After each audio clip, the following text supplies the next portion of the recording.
자, 다들 일단은 우리 지난 시간에 배운 52쪽의 내용 잠깐 간단하게 복습을 하고 마저 이어서 진도를 나가보도록 하겠습니다. 자, 우리가 지난 시간에 배웠던 내용이 무엇이었냐면요, 1920년대에 전개된 중국과 한국에서의 민족운동에 대해서 살펴보았습니다. 자, 우선은 첫 번째로 3.1운동에 대해서 이야기를 하였어요. 그죠? 일제히 무단 통치에 대해 저항한 전 민족적인 운동이었고, 러시아의 혁명 이후에 레닌의 지원선언과 민족 자결주의 선언의 자극을 받아서 독립의 희망을 가지고 한국인이 독립을 원한다는 사실을 전 세계에 알리기 위해서 함께 모아 대한 독립 만세를 외쳤던 것이 바로 3.1운동이었다라고 이야기를 하였습니다. 비록 즉각적인 독립을 이루지는 못했지만 한국인의 독립 의지를 전 세계에 알릴 수가 있었다라고 이야기를 하였고요. 뿐만 아니라 지도부의 필요성을 인식하게 되면서 민족운동의 지도자들의 경우에는 대한민국 임시정부를 만드는 데 영향을 주게 되었다라고 이야기를 하였습니다.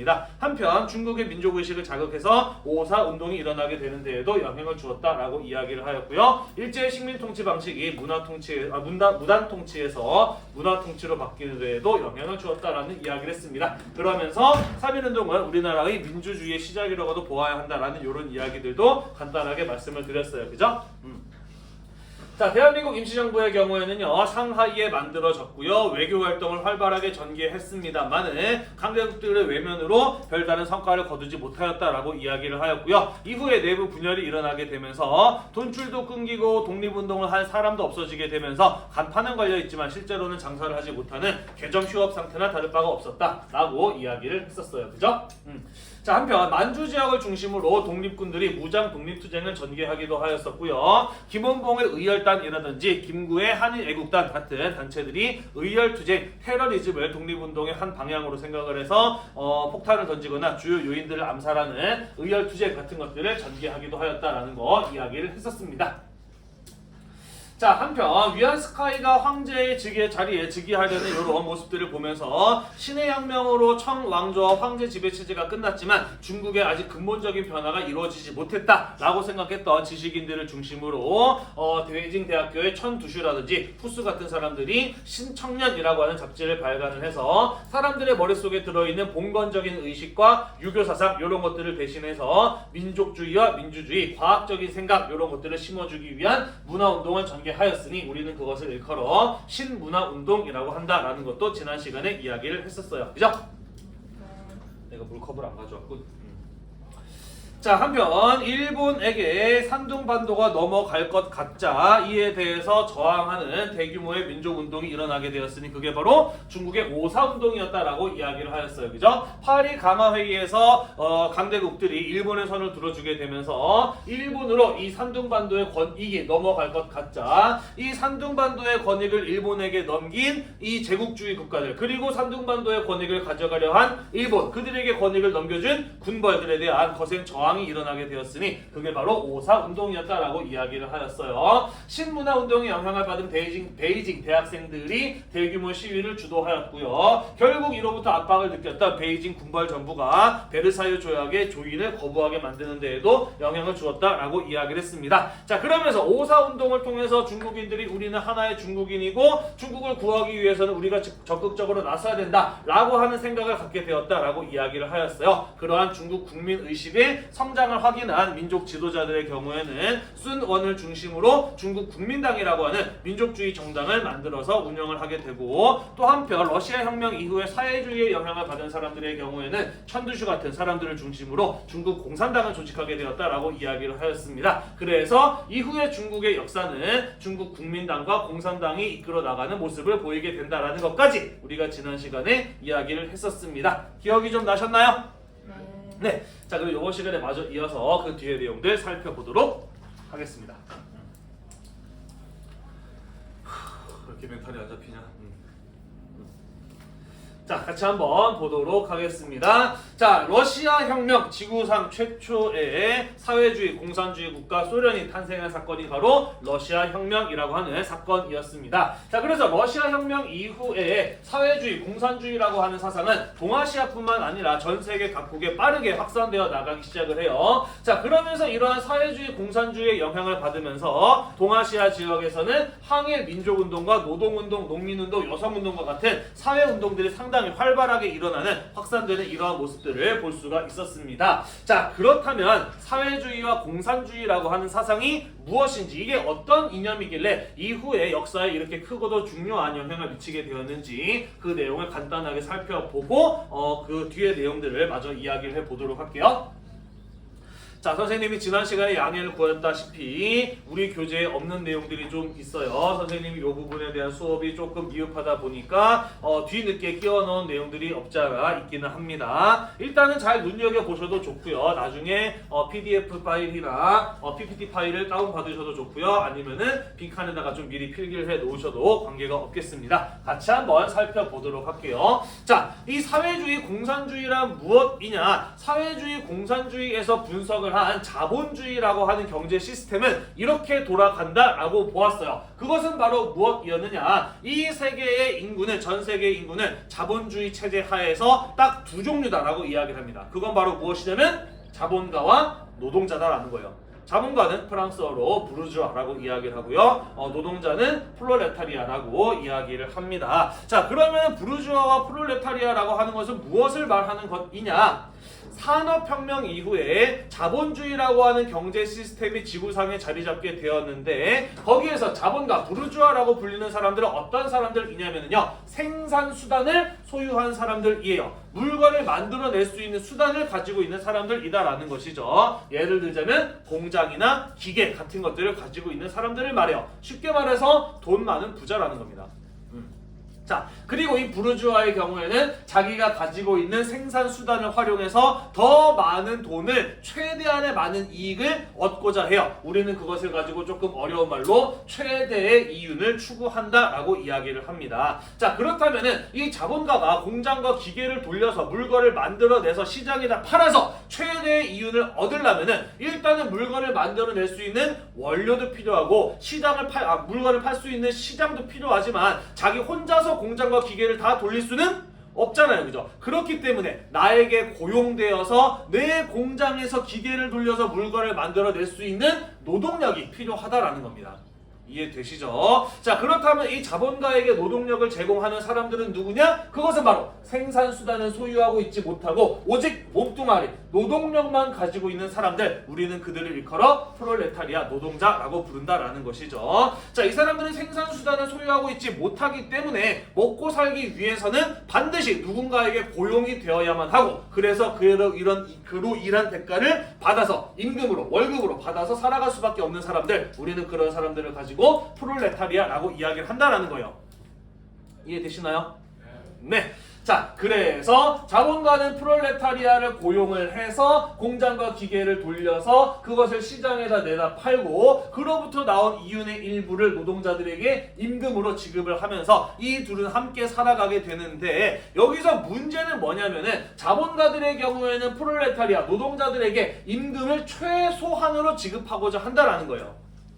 왜 그러하느냐? 그 까닭은 보면은요, 여기 나와 있습니다. 자, 예를 들어서 시장에서 초코파이가 한 개에 1,000원에 팔리고 있는 중이라고 칩시다. 그리고 이 자본가는 초코파이 공장과 기계를 소유하고 있는 부르주아예요. 자, 그렇다라고 한다면 이 초코파이를 1,000원에 파는데 얼마 정도의 생산 비용이 들어가느냐? 일단은 원료비 300원 정도 든다고 칩시다. 그리고 석유와 전기 등 생산비가 200원 정도가 든다고 칩시다. 그렇다라고 한다면 초코파이를 한 개에 1,000원에 팔고 남는 돈이 얼마요? 500원이죠. 그죠? 그 500원 가운데 노동자에게 임금으로 지급한 나머지를 자본가가 이익으로 가져간다라는 것이죠. 이해가 되시죠? 자, 그렇기 때문에 자본가가 더 많은 이윤을 창출해내기 위해서는 원료비를 절감할 필요도 있고 생산비를 낮출 필요도 있지만, 기본적으로 가장 쉬운 방법은 노동자들에게 임금을 최소한으로 주면 자기가 가져갈 이익이 더 커지기 마련이죠. 그죠? 자, 그렇기 때문에 노동자들의 경우에는 아무리 열심히 일을 해도 자신의 일한 대가를 온전히 받을 수 없는 구조가 바로 이 자본주의적 구조라는 것입니다. 그렇다면 노동자들은 왜 자기가 일한 대가를 충분히 받지 못하면서도 이 일을 할 수밖에 없을까? 그렇죠. 노동력만 가지고 있는 사람이야. 그지? 이 사람들을 살아가기 위해서는 반드시 임금 수입이 필요하기 때문에 최소한의 임금이라도 받아야 살아갈 수 있는 사람들이다라는 것이죠. 이해가 되나요? 그렇기 때문에 자본주의라고 하는 경제 시스템의 경우에는 시간이 지나면 지날수록 결국 자본가들만 부유해지고 절대 다수의 노동자, 프롤레타리아들의 경우에는 영원히 가난할 수밖에 없는 구조다 라고 비판하는 게 바로 사회주의 공산주의다라는 거예요. 이해가 되시죠? 그죠? 자, 그러다 보면은 결국 노동자가 먼저 망하고 노동자가 사라지면 자본가도 망할 수밖에 없다라고 하는 게 사회주의 공산주의의 주장인 것이에요. 따라서 이 자본주의 시스템의 이러한 문제를 해결하기 위해서는 무엇을 해야 되느냐? 지금 문제는 뭐냐면 자본가들만이 공장과 기계를 가지고 있는 게 문제예요. 그죠? 자, 그렇지만 자본가가 자기 스스로 공장과 기계를 모두의 것으로 만들 리가 있나요? 없나요? 없어요. 그죠? 자기 재산을 최대의 이윤을 추구하는 사람이 사람들한테 무료로 나눠줄 리가 없죠. 그죠? 그렇기 때문에 계급투쟁이라고 하는 방식을 통해서 이 자본가가 가지고 있는 공장과 기계를 모두의 것으로 만들어야 된다라고 하는 주장이 바로 사회주의인 것이에요. 공장과 기계를 모두가 소유하고 있다면 모두가 자기가 일한 대가만큼의 이익을, 임금을 받아갈 수 있는 세상이 열릴 겁니다. 그죠? 그게 바로 사회주의라고 하는 이념의 주장인 것이에요. 좀 어려운 말로 생산의 사회화라고도 이야기를 한다는 것이죠.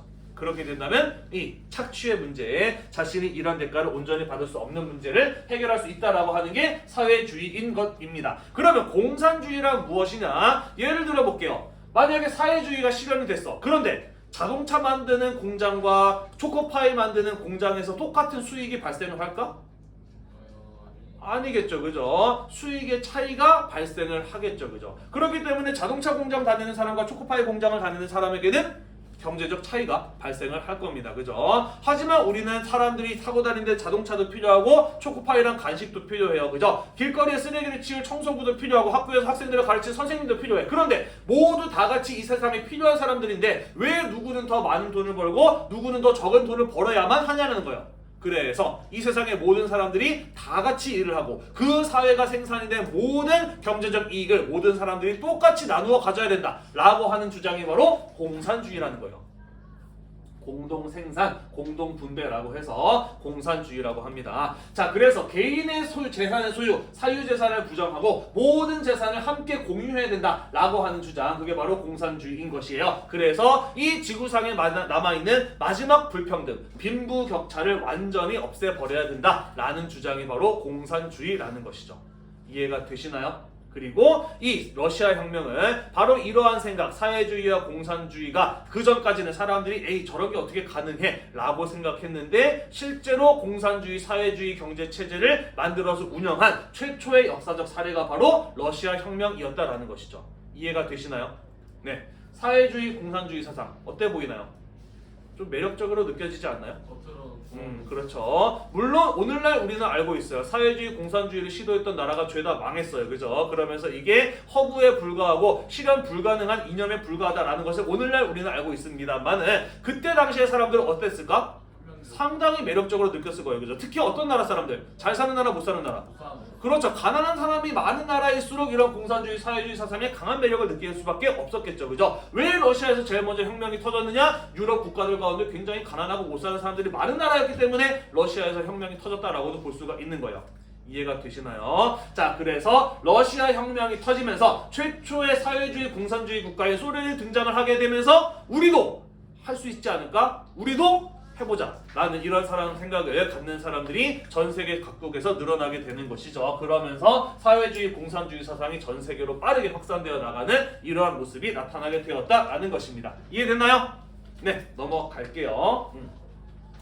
자, 이러한 이 자본주의 시스템에 대한 사회주의적, 공산주의적 분석을 국제관계에 대입해 보면은 거의 똑같은 구조를 가지고 있음을 알 수가 있습니다. 예를 들어 봅시다. 영국, 프랑스처럼 다른 나라들보다 먼저 산업혁명을 이뤄내서 공장과 기계를 가지고 있는 나라들이 있어요. 이 나라들이 지속적으로 자국의 산업을 발전시키기 위해서는 원료를 싼 값에 수입해오고 그것을 내다 팔 수 있는 시장이 필요해. 그래서 아직까지 산업혁명이 이루어지지 못한 아시아나 아프리카의 비산업화된 국가에 가서 자기들이 공장과 기계로 만든 물건을 싼 값에 파는 겁니다. 그죠? 그러면서 그들로부터 원료, 식량, 노동력 같은 것들을 수입해와서 다시 물건을 만들고 그거를 다시 비산업화된 국가들에게 파는 겁니다. 그죠?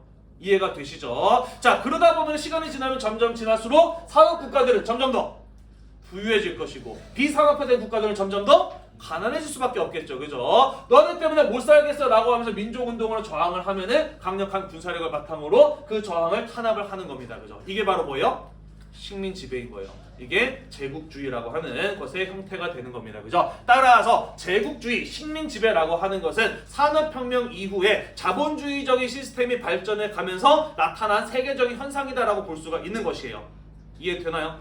따라서 이 사회주의 공산주의 사상이 자본주의를 무너뜨리자라는 주장은 결국 무엇으로 이어지게 되는 것이냐? 제국주의, 식민 지배를 없애자라는 주장으로까지 이어지게 되는 거예요.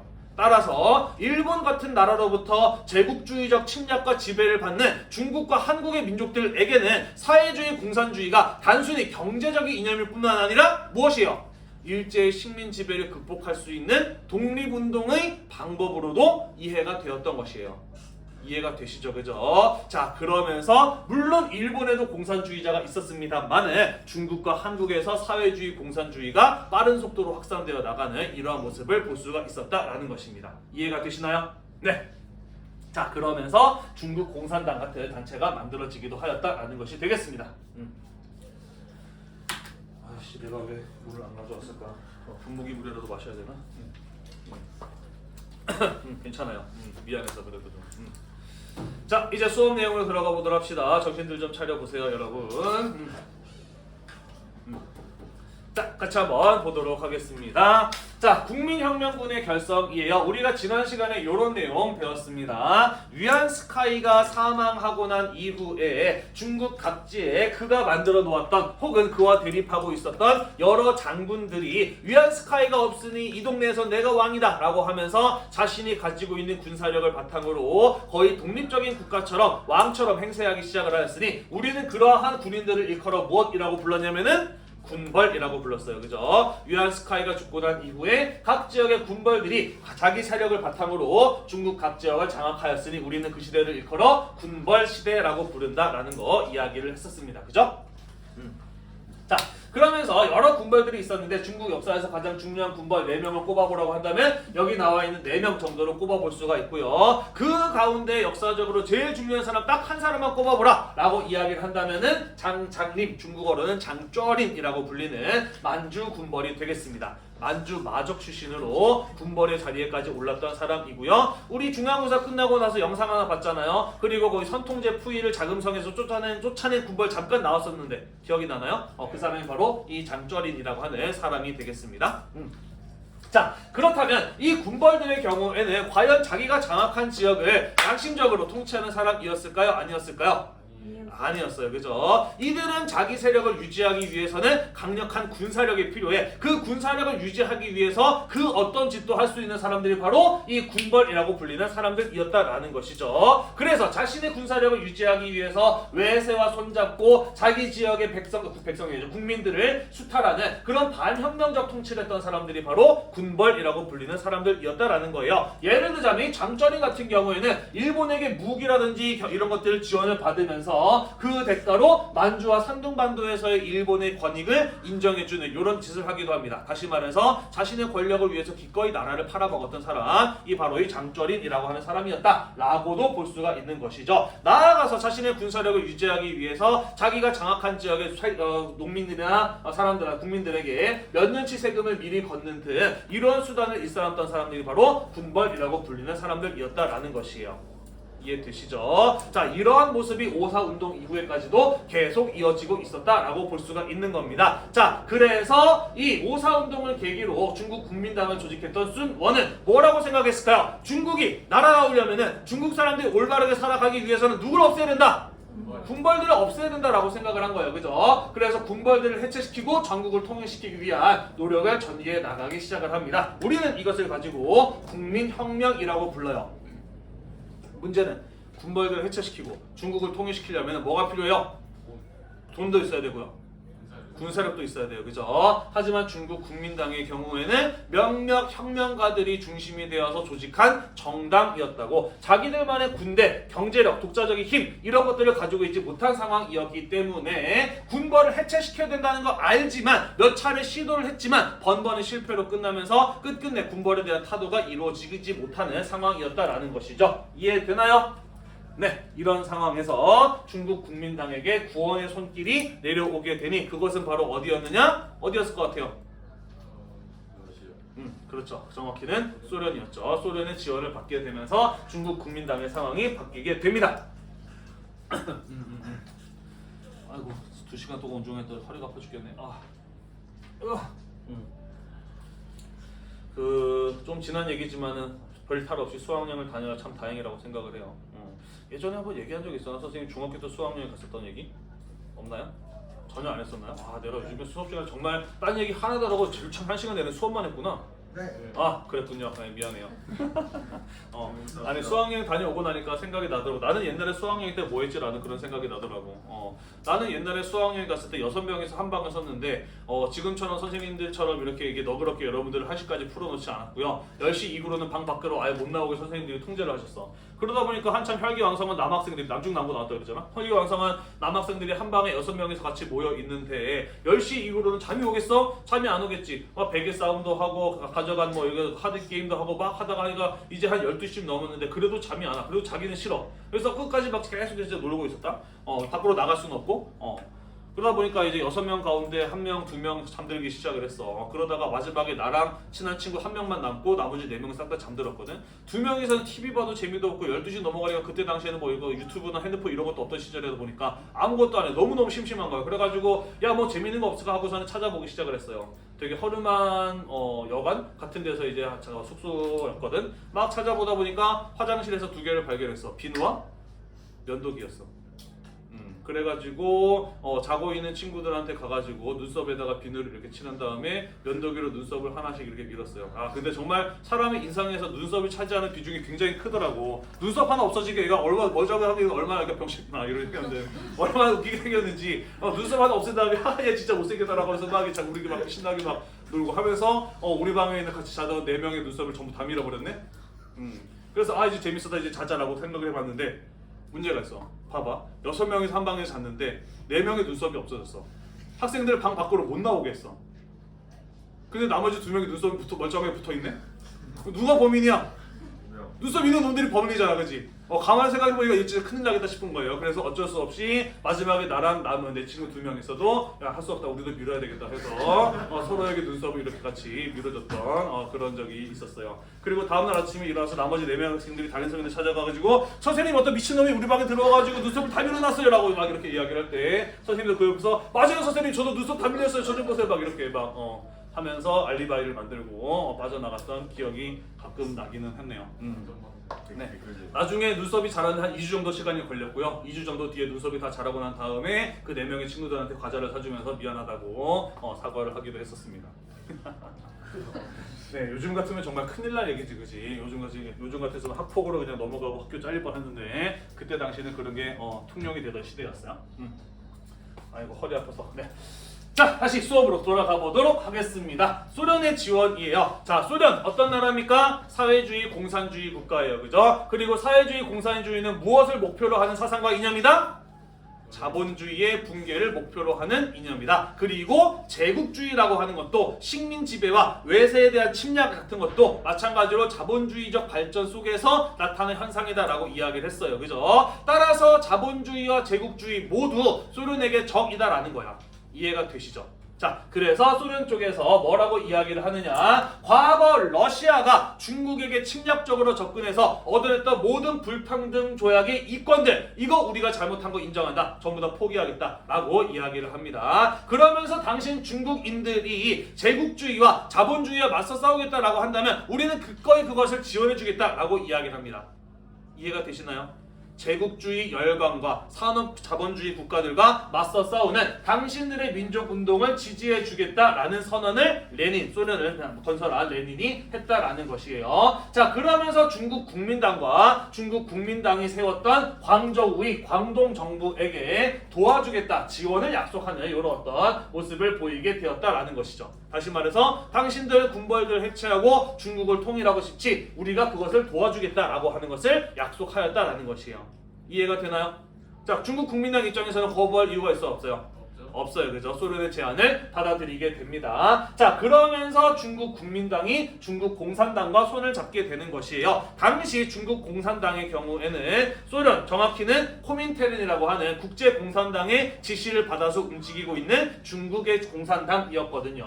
자, 그래서 소련의 지원을 이 중국 국민당이 받게 되면서 중국 공산당원들의 경우에는 개인 자격으로 중국 국민당에 입당을 하게 됩니다. 자, 그러면서 군벌을 타도하기 위해서 중국 국민당과 중국 공산당이 손을 잡게 되었으니 우리는 그 사건을 일컬어 무엇이라고 이야기를 하냐면 제1차 국공합작이라고 부른다라는 것이에요. 이해됐나요?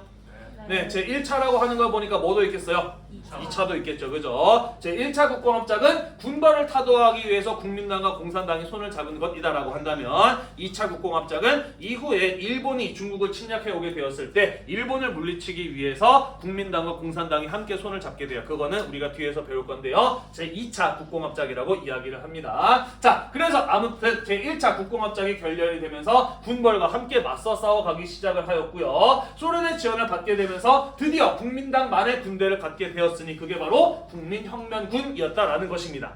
이해가 되시나요? 자, 그러다 보니 군벌들에게 무기를 주고 중국의 이권을 얻어내고 있었던 일본, 이런 움직임이 반가웠을까 무척이나 걱정됐을까? 걱정됐겠죠. 그죠? 이 국민혁명군이 군벌들을 타도하면 지금까지 자기가 중국에서 빼먹고 있었던 이권들이 사라질 수 있잖아. 그지? 자, 그래서 일본은 군벌을 보호해야 되겠다라고 생각을 하는 겁니다. 자, 그래서 베이징 정부를 장악하고 있었던 장쩌린, 만주군벌 장쩌린과 더욱더 관계를 돈독하게 만들려는 이러한 모습을 보이기도 하였다라는 것이에요. 됐나요? 네, 넘어갈게요. 자, 한편 1925년 5월 30일 530 운동이라고 하는 사건이 중국에서 터지기도 합니다. 자, 530 운동은 왜 일어난 사건이었느냐, 그 구체적인 내용에 대해서는 여기 선생님이 초록색 작은 글씨로 구구절절 써놨는데 관심 있는 사람들은 한번 읽어보시기를 바래요. 간단하게만 설명을 하고 넘어갈게요. 자, 일본인이 운영하는 방직 공장에서 일본인 감독관이 여성 노동자를 학대해서 항해 시위가 발생을 했고요. 그러면서 상하이의 노동자들이 파업 시위를 벌이다가 일본 직원이 쏜 총에 맞아가지고 사람이 죽는 일이 벌어지게 됩니다. 자, 그러면서 대학생들이 일본 물러가라라고 하는 시위를 전개해 나가게 되고요. 그러면서 상하이 경찰이 이 질서를 유지하기 위해서 대학생들, 시위에 나섰던 대학생들을 체포하게 되는데 그 대학생들에 대한 석방을 요구하는 시위가 일어나게 됩니다. 그리고 그 시위가 어디에서 전개가 되었냐면은 상하이 영국 조계에서 일어나요. 조계, 지난 시간에 배웠죠. 그죠? 영국의 치외법권이 인정되는 지역 안에서 중국인들의 거센 시위가 일어나게 되었다라는 겁니다. 자, 그러면서 당시 상하이 조계의 질서를 유지하기 위해서 근무하고 있었던 영국계 경찰, 정확히는 영국에게 고용된 인도인 경찰이었는데 이 영국계 경찰이 쏜 총에 맞아서 중국인이 사망하는 사건이 벌어지게 됩니다. 자, 그러면서 일본 공장에서 중국인 노동자가 죽고 영국 조계지에서 영국 경찰이 쏜 총에 맞아서 중국인이 또 죽었어요. 그죠? 당연히 중국인들의 분노는 엄청나게 뜨겁게 불타올랐겠죠. 그죠? 자, 그러면서 중국에 들어온 외국인들 나가라! 라고 하는 반제국주의 운동이 빠르게 확산되어 나갔고요. 그들을 끌어들이고 그들에게 이권을 넘기고 있는 군벌들도 물러나라! 라고 하는 이 군벌들에 대한 반감, 이런 것들이 중국 내에서 거세게 일어나게 되었다라는 것입니다. 그러면서 중국 국민 전체가 반제국주의, 반군벌 같은 이런 어떤 목소리를 크게 내는 상황이 만들어지게 되었다라는 것이에요. 군벌을 타도하고자 했던 국민당 입장에서는 이때야말로 우리가 군벌을 타도할 절호의 기회다. 우리가 군벌과 맞서 싸우겠다라고 나선다라고 한다면 수많은 중국인들이 우리와 함께할 것이다 라고는 그런 판단이 서는 상황이 만들어진 것이죠. 이해가 되시나요? 네, 그래서 530 운동을 계기로 제1차 국공합작의 국민혁명군이 북벌을 시작합니다. 왜 북벌이라고 부르느냐? 당시 중국 국민당의 중국혁명군이 조직된 광동정부는 중국의 가장 남쪽에 있는 광저우에서 조직이 되었어요. 중국 국민당, 국민정부의 위치는 여기 광저우에 있었거든요. 그래서 이 중국 최남단에 있는 광저우에서 시작을 해서 북쪽으로 올라가면서 중국 각지의 군벌들을 타도해 나간다. 북쪽의 군벌들을 토벌한다 라는 의미에서 우리는 이것을 가지고 북벌이라고 부른다 라는 것이에요. 이해되시죠? 네. 자, 북벌이라고 부른다라는 것이 되겠습니다. 그러면서 북벌이 시작했어요. 군벌들에 대한 타도가 시작이 됐습니다. 자, 한편 이 530 운동의 경우에는요, 원래 공장에서 노동자의 저항이 결국에는 반제국주의적인 운동으로 발전한 사례잖아요. 그죠? 사실 그래서 이 530 운동이 전개되는 과정에서 노동자들을 조직을 하고 이 사람들로 나서서 이 사람들을 뭉쳐서 시위를 주도했던 건 어느 쪽 사람들이었느냐? 중국 공산당 쪽 사람들이었다라는 것이에요. 자, 그래서 이 530 운동이 전개되는 과정에서 노동자들을 주도해서 조직을 만들었던 중국 공산당의 국민적인 지지도가 크게 올라가는 모습이 나타나게 되었다라는 겁니다. 이해되시죠? 네. 자, 그러면서 현재는 국공합작의 상태였기 때문에 공산당에 대한 지지도가 올라가면 자연스럽게 그들과 손을 잡고 있는 국민당에 대한 지지도 올라간다라고 볼 수가 있는 상황이었습니다만, 국민당 안에 점차 공산당에 소속되어 있는 사람들의 힘과 발언권, 사람들의 숫자 이런 것들이 늘어나게 되면서 이러다가 국민당의 주도권을 공산주의자들이 갖는 거 아니야? 라고 하는 그런 어떤 우려와 경계심이 내부적으로 나타나기도 하였다라는 것이에요. 대충 이해가 되시나요? 네. 수업 시간에 안 자고 공부하겠다고 뒤에 가서 패드를 켜놓고 있으면 공부를 하던가 이 사람아. 켜놓은 게 아니라 계속 시간 맞추기 하고 있어. 뭘 하고 있다고? 시간 맞추기. 시간 맞추기를 하고 있어. 왜 하고 있어? 그러니까. 내가 봤을 때는 전혀 재밌는 게 없는데 뒤에서 뭐 때문에 그렇게 재밌게 둘 다 웃고 있는지. 네, 집중해서 수업을 들어갑시다. 요거 봐야죠. 자, 일단은 중국 국민당의 북벌은 중국 남부 지역에 대해서 1차로 진행이 되어 1년 정도의 시간이 걸리면서 1차로 진행이 되고, 이후에 중국 북부 지역에 대한 2차가 이어져서 진행이 되거든요. 왜 1, 2차 두 번에서 나누어서 진행이 되느냐? 그 중에 어떤 사건이 터졌겠죠. 그죠? 그 얘기 마저 이어서 해보도록 하겠습니다. 자, 한편 이 중국 국민당을 만들었던 순원, 신의 혁명을 주도했던 혁명가 순원의 경우에는 북벌이 시작되기 직전 1925년에 사망을 하게 됩니다. 그리고 그의 뒤를 이어서 중국 국민당을 이끌었던 지도자는 누구냐면 바로 장제스라고 하는 사람이 되겠습니다. 한자로는 장계석이라고 하는 사람이에요. 한국 사람이에요. 근데 어떻게 중국 사람들도 한자로 이름 지어요. 세 글자인 사람들도 있어요. 네, 장제스라고 하는 사람입니다. 한자로는 장계석이고요. 이 사람은 군인 출신이에요. 소련으로부터 지원을 받아서 중국 국민당만의 군대를 갖게 되었을 때 황포 군관학교라고 하는 사관학교의 교장을 역임을 하면서 군인으로서 성장했던 사람이고요. 순원이 사망하고 난 이후에 그의 계승자를 자처하면서 중국 국민당의 지도자로 떠오른 인물이 바로 장제스라고 하는 인물이 되겠습니다. 이 사람은 여러 가지 성격적인 특징을 가지고 있지만 가장 두드러지는 특징을 하나 꼽아보라고 한다면 반공주의자예요. 공산주의를 극혐하는 사람이라고 볼 수가 있습니다. 자, 아무튼 이 장제스가 국민당 광동 정부를 이끌게 되었다라는 거예요. 그리고 장제스의 주도하에 북벌, 군벌들에 대한 타도가 진행이 됩니다. 자, 그리고요, 의외로 상당히 빠른 속도로 중국의 군벌들을 하나둘씩 타도해 나가기 시작을 해요. 물론 싸워서 이긴 경우도 있습니다만은 일부 군벌들의 경우에는 어차피 싸워봐야 질 거 차라리 목숨이라도 보전하자 라고 하면서 중국 국민당에게 항복하고 타협하는 이런 어떤 모습들을 보이기도 했어요.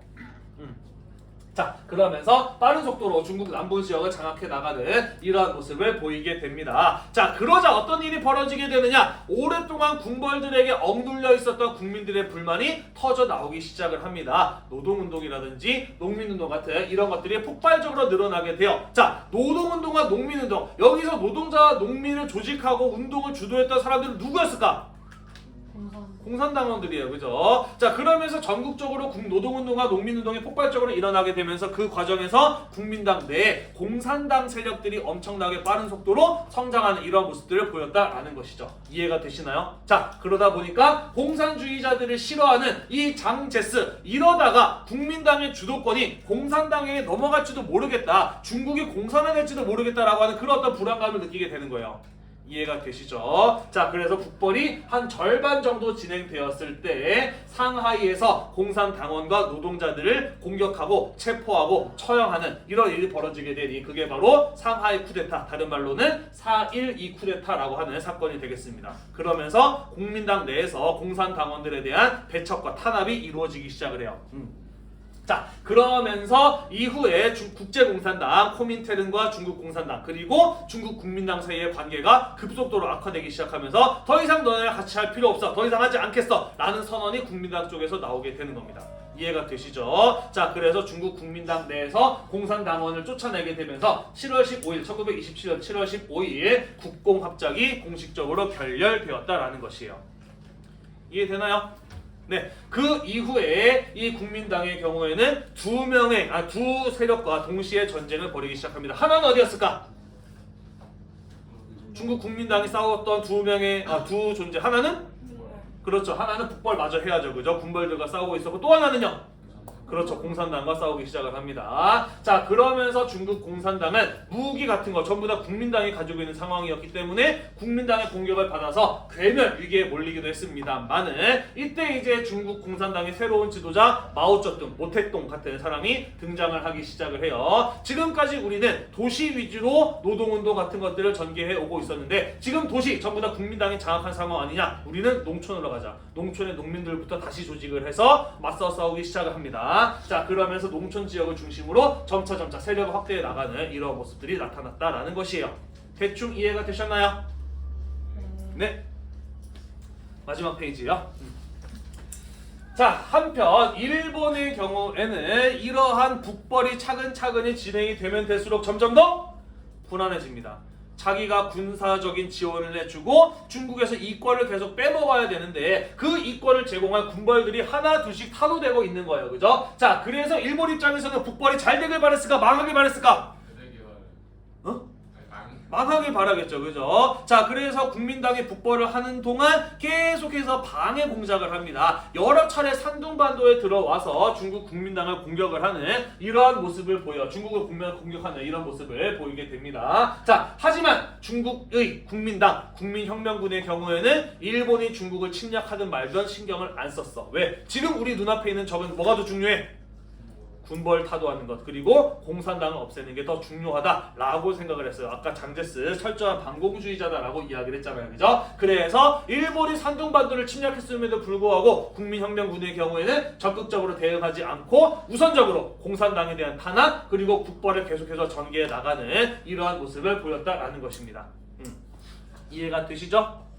자, 그러면서 잠깐 지도로 갈게요. 네, 원래 국민당 정부의 위치가 여기 있었는데 북벌이 진행되면서 중국 남부 최대 도시 난징 지역으로 수도를 옮겨서 난징을 중심으로 1928년 2월 국민정부의 수립을 선포하기도 합니다. 네, 광저우에서 난징으로 국민정부의 수도를 옮기면서 새로운 국민정부의 수도를 수립을 선포하였다라는 것이 되겠어요.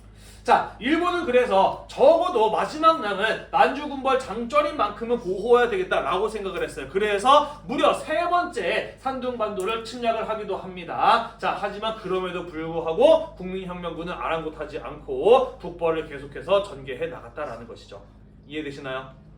네, 자, 그래서 군벌들 가운데 마지막 남아 있었던 만주 군벌 장쩌린 그가 장악하고 있었던 베이징을 1928년 6월달 국민혁명군이 점령을 하는데 성공을 하게 됩니다. 자, 그러면서 한때 마적 출신에서 군벌로 성장해서 베이징 정부를 장악했던 최고 권력자 장쩌린의 경우에는 국민혁명당에 밀려서 다시 자신의 권력 기반이 있는 만주 지역으로 후퇴를 하게 됩니다. 그러면서 장쩌린은 베이징에서 만주로 기차를 타고 후퇴를 하게 되는데 이때쯤 오게 되니까 일본도 생각이 달라지게 돼요.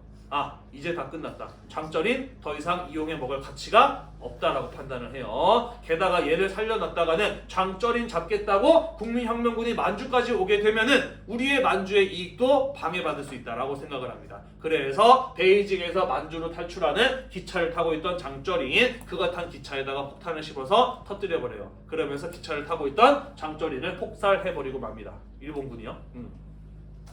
자, 그래서 이후에 어떤 일이 벌어지게 되느냐. 장쩌린에게는 잘생긴 아들 장쉐량이라고 하는 아들이 있었어요. 한자로는 장항량이라고도 씁니다. 자, 장쩌린은 아버지의 군사력을 고스란히 물려받았어요. 그리고 둘 중에 하나의 편을 들어야 됩니다. 일본이나 국민혁명군 중에 하나 쪽에 붙어야 살 수가 있어요. 누구 편에 붙었을까?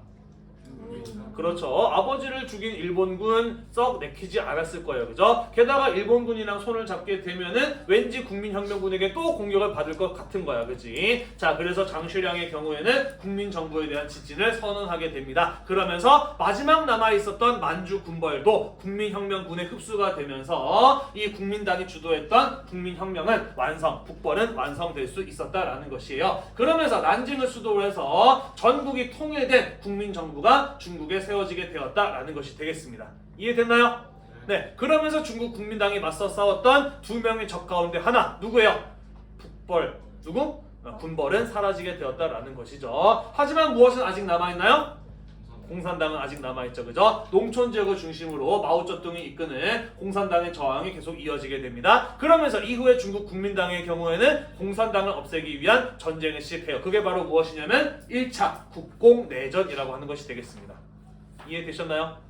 네, 그래서 1928년 이후부터는 중국 내에서 국민당과 공산당의 내부적인 전쟁이 이어지게 되는데 그러다가 일본이 중국 대륙을 침략하는 전쟁을 벌이게 되는 것이고요. 이 둘의 싸움을 잠시 멈추고 중국에 쳐들어온 일본을 물리치기 위한 제2차 국공합작 같은 것들을 만들기도 하는데 그런 내용들에 대해서는 우리가 다음 시간에 마저 이어서 살펴보도록 하겠습니다. 오늘도 열심히 수업 들어주셔서 고맙고요. 이 수업 영상이 여러분들의 공부에 도움이 되셨다면 구독과 좋아요 잊지 말고 눌러주세요. 수고했습니다. 개꿀. 고맙습니다.